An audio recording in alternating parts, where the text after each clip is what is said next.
The next 24 hours could be one of the most interesting experiences of my entire life so far.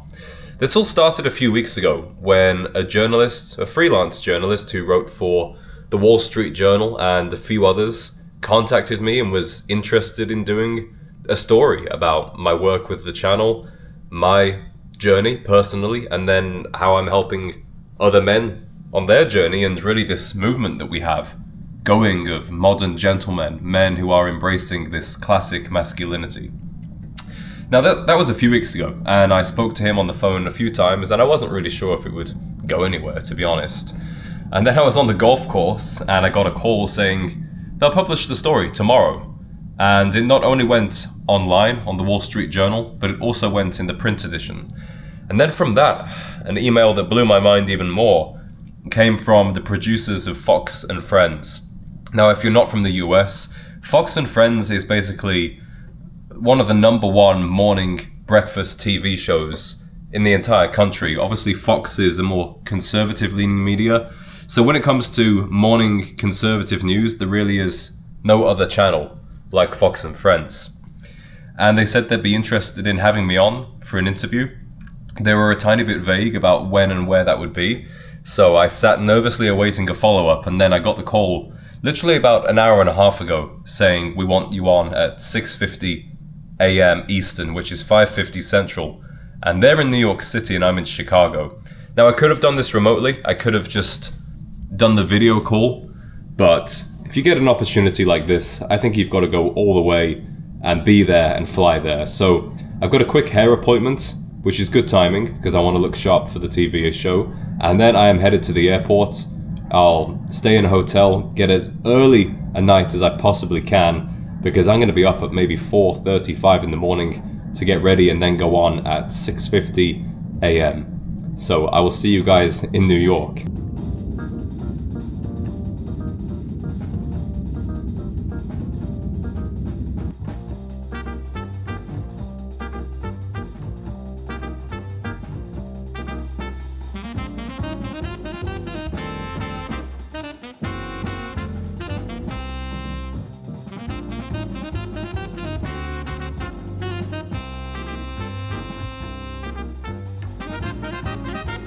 Alright guys, little room tour here. I got this hotel room for $200. For $200 in downtown Manhattan, this is pretty much as good as it gets. This is a bit of a steal. It was a last minute deal. I think normally this is like $500-600 a night, which for that price wouldn't be that great. But they've even got a little kitchen area over here. Let's take a look at the bathroom. Nice big shower in there. That's me. Still wearing the same clothes that I traveled in. I love it when they have a hotel robe. Something about these, even though they never really fit, that just feels great. So I am going to promptly get myself in there in order to take on the big city tomorrow morning.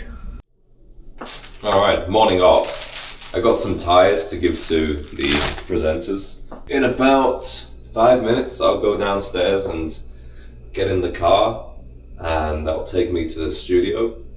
And then I'm only going to be there for about 20 minutes, I think, before I go on air. I don't know if they're going to do makeup. I know that's a thing that people do on TV.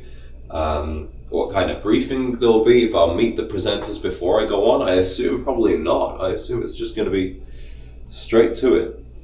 Obviously, this is a new experience for me, the TV world.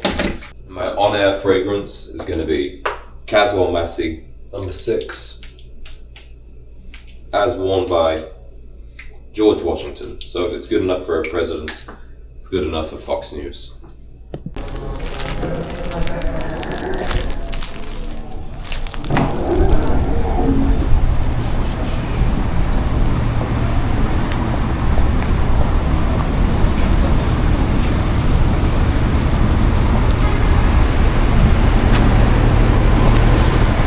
Hi, James Lawley. Thank you.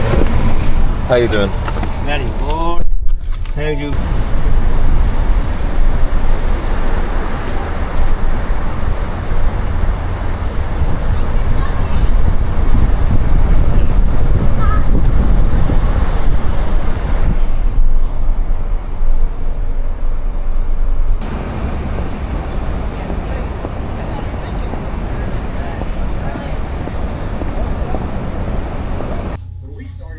This is the glamorous world behind the scenes. This is what they call the green room. This is where they put you in, and then they come and get you, and then they throw you on the set in front of... I didn't even look how many people watch this. I know it's a lot. I thought maybe best not to look. It's kind of like a big ledge. You don't want to look over the edge. It's best to just keep looking forwards.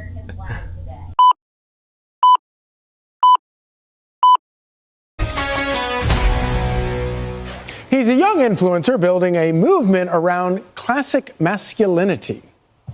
Whatever you do, and whomever you do it with, a man should always dress well. Today, there's a bizarre misconception that being concerned with your appearance is feminine, but it wasn't always this way. Back in your granddad's time, looking your best was an essential part of taking pride in yourself as a man. It's time we brought those standards back.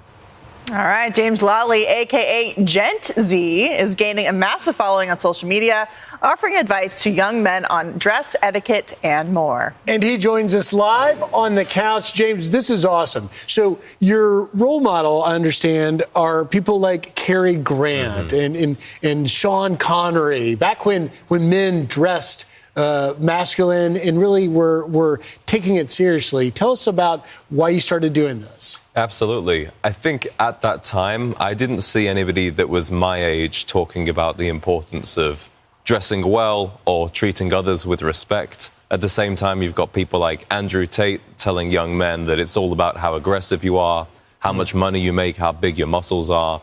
So I looked to these older role models and thought, these guys were really onto something. Maybe we should bring that back for today's time. You know, one of the interesting misconceptions about people dressing is the idea that you dress for yourself. Maybe there's some degree of that, but it's also a form of manners. Yeah. To dress. You dress for other people. Explain that. Absolutely. I would say it's a form of respect. Wherever you're going, whether you're going to the grocery store, going to work, going to church, you're communicating a message of how important the other people are to you. When it's a wedding or a funeral, we all understand that you wear a suit, you wear a tie to show respect. Right. Why don't you do that with everything else that you do? All right, so if you have 3 quick tips for people watching, or maybe parents who have younger kids or trying to get dressed to respect everyone else, what would they be? Absolutely. Obviously, follow you. Follow me. 2 more. Start wearing maybe a polo shirt or just a button-down shirt instead of your T-shirt. Take your clothes to a tailor, $10 a piece. They'll get them looking great, fitting really well. And then start clean shaving in the morning with a nice, proper, double-edged razor. All right. Yeah, we need some tips on that, too. Yeah, James Gent Z is the Instagram. Follow it. Thanks for being here. You got your own tie company, too, by the way. Yeah, that's right. right. Sharp dress tie. You look great. You and I are going to have to step it up here. Yes, indeed. Yes, indeed. Thank you very much, James. Thank you. Come back and see us.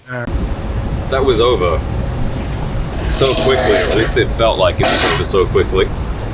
But overall, I'm pretty happy with it. I'm going to call my mom.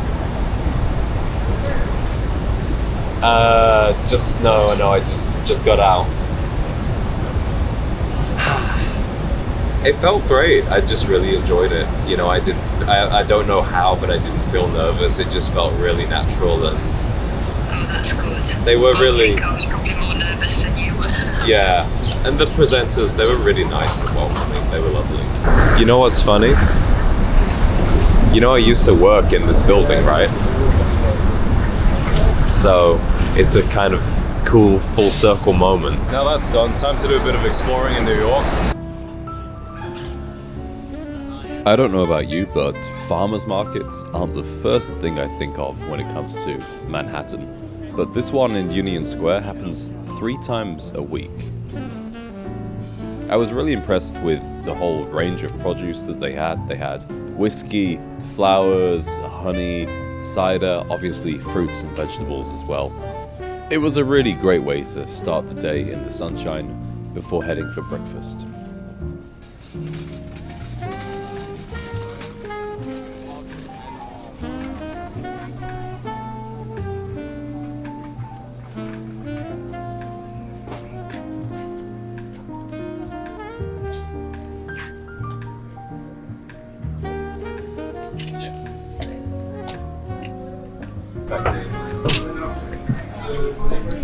We literally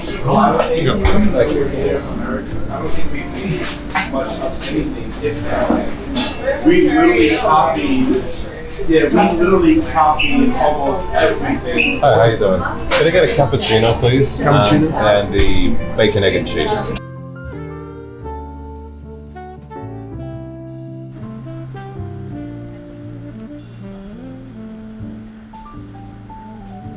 Breakfast done. I'm trying to be a bit better with my diet and my eating habits when I travel, and this is a good test because I'm only away for one day, less than 24 hours, so now I'm just walking back. This is actually a really nice part of town, which I don't often say, in Lower Manhattan, but this is a nice part of town, and I'm gonna go back to the hotel, do a little bit of work for a couple of hours, then I've got the group call with my private community.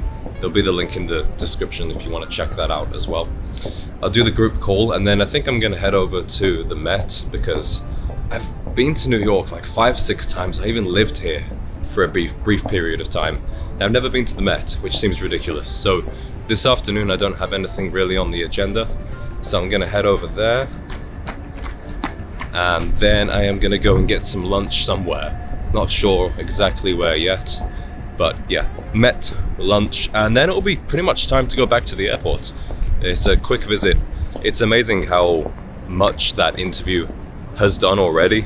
I'm recording this about an hour and a half after the interview went live. I already got like 2,000 new followers on Instagram, which is crazy. And I can kind of tell from the demographic that they're probably people that came from Fox News, which is all good. So it's really cool to have them here. This is the only time I've really spent in New York as a visitor, in the morning exploring the city. When I used to live here and work here, I would obviously walk up to work quite early in the morning, like 7 or 8, but it's a very different energy when you're walking to work, rushing as quickly as you can. Everything's noisy, everything's going off, everybody's doing the same thing, whereas this is pretty relaxed, and I'm actually feeling like really nice. It's kind of feeling healthy. I went to a farmer's market, there's beautiful gardens, the sun's shining, I had a great breakfast. I'm actually feeling positively healthy. Whereas in New York, normally I feel like a rat, to be honest.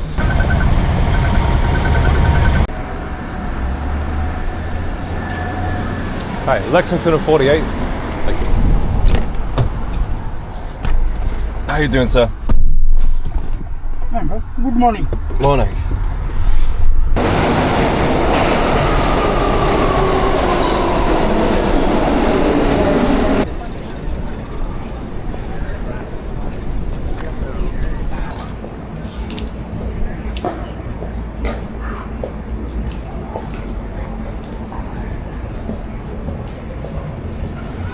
This is New York's Upper East Side. This is really the nice part of town. I think it's the most wealthy neighborhood in the entire country. I wonder if that's been overtaken in recent years, maybe somewhere in Miami, but I think it still is. The concentration of the most wealthy people in America. Not that you'd really know it. I mean, some of the buildings are nice, but you don't really see nice cars. You don't see Ferraris, Lamborghinis, Rolls Royces.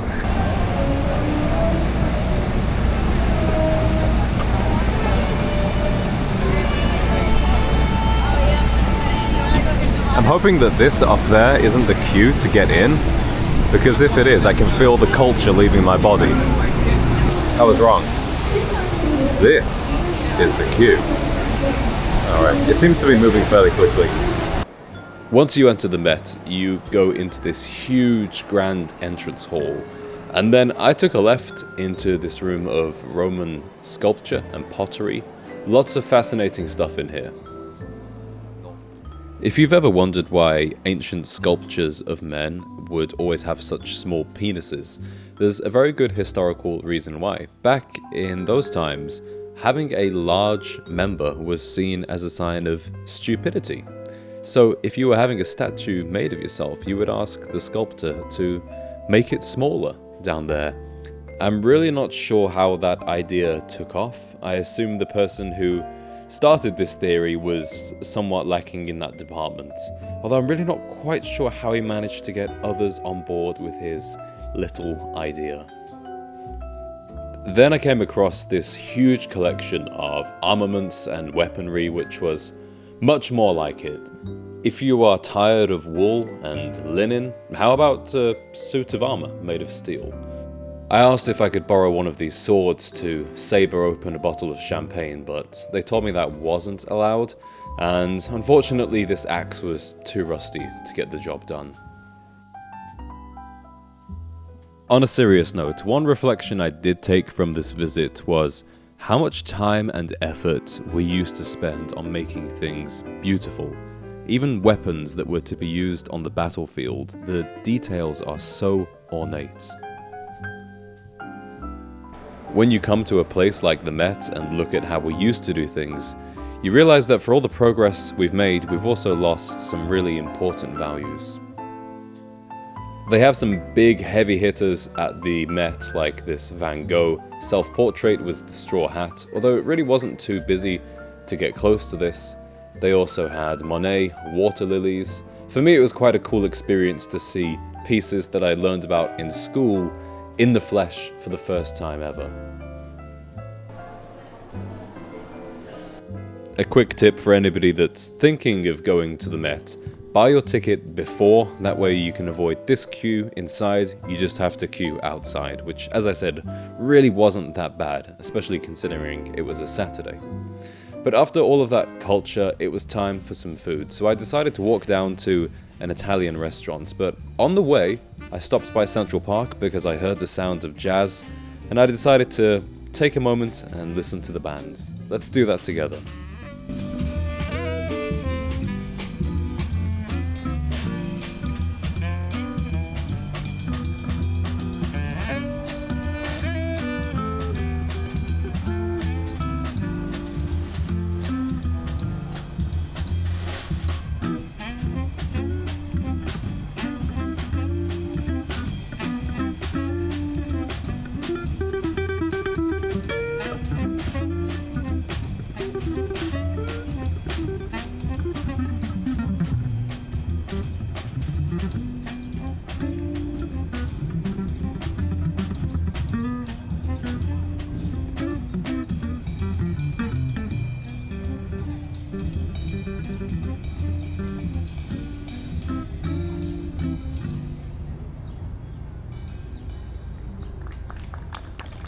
I was in the mood for Italian, so I stopped by Sant'Ambroeus, a Milanese spot on 5th Avenue.